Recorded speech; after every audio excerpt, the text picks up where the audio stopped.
translação em volta do Sol é a mais rápida, mas a rotação em torno do seu próprio eixo é a mais lenta. Por exemplo, enquanto a Terra dá uma volta em torno do Sol, Mercúrio dá 3, porque é o planeta mais rápido e associado muitas vezes a outras culturas ao deus Mercúrio. Por exemplo, a antiga Grécia, que era o deus da velocidade, o deus mensageiro, porque é o planeta mais rápido que dá a volta em torno do Sol, do nosso sistema solar. Voltando. 10 Séfirotes do nada, sua visão é como a aparição de um relâmpago. Seu limite não tem fim, suas palavras nelas estão correndo e retornando. Apressam-se, precipitam-se a seu dito como um furacão, e diante de seus tronos elas se prostram. Por que as Séfirotes se prostram? Porque as Séfirotes são basicamente a emanação, a energia dos anjos. Os anjos não são aqueles seres pintados medialmente, assim, mundialmente também conhecidos como aqueles bebês gordinhos, loirinhos, do olho azul, e que eles são calminhos, eles são tocadores de harpas. Basicamente os anjos são representados com espadas, com harpas também, com objetos musicais, mas cada anjo tem a sua função e cada anjo é uma energia, uma luz, uma dimensão de conhecimento, de acesso ao Todo-Poderoso, que nos ajuda a nos comunicar com Deus. Então, por exemplo, Miguel é um arcanjo que se tornou o arcanjo comandante dos exércitos celestiais, e Miguel significa quem é, Mig, né? Quem é, El como Deus. El seria Deus, então Miguel, quem é como Deus, em forma de pergunta. E é uma oposição ao que Satanás, o que Lúcifer, mais conhecido como Rei Léo, né?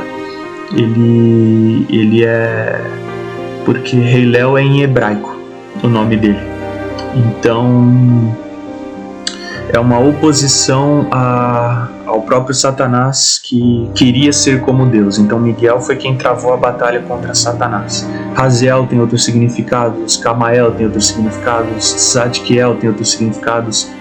Então cada nome define um objetivo, uma missão de um anjo, assim como cada ser humano tem um nome que significa algo.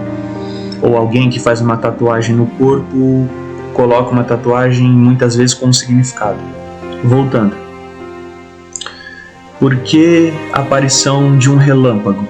O relâmpago é associado à árvore da vida. A árvore da vida é o conhecimento da Kabbalah, e ele vai descendo das emanações mais superiores ali, desde a coroa da matéria, associada a outro anjo, que eu posso explicar mais sobre ele, sobre as dimensões dele. Deixe nos comentários para vocês saberem mais.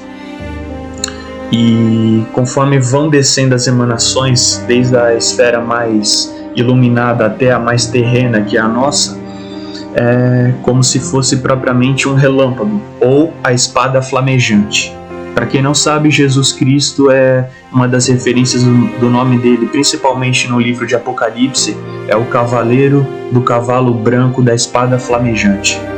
Então, eu falei a respeito do caminho da esquerda, do caminho da direita, das colunas da esquerda, das colunas da direita, mas tem o caminho central também, conhecido como o caminho da pomba, ou seja, o caminho do Espírito Santo, inicialmente pela Séfirot, que não é propriamente dita uma Séfirot, uma esfera da emanação divina, conhecido como Da'at em hebraico, transliterado para português como intuição, e essa intuição é referência ao Espírito Santo.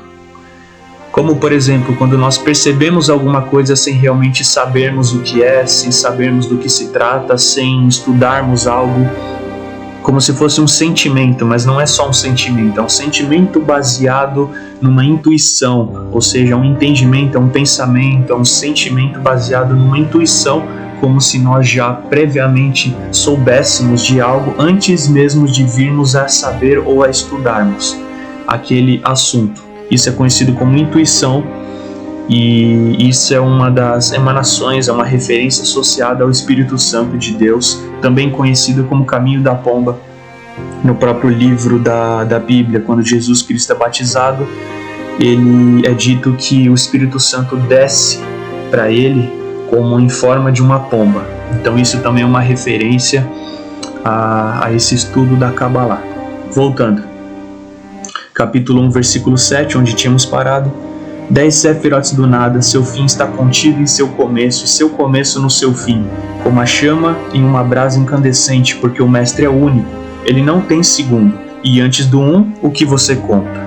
É uma pergunta se referindo ao zero, mas aquela antiga pergunta que eu já havia respondido e elucidado, mas também cabem mais comentários, mais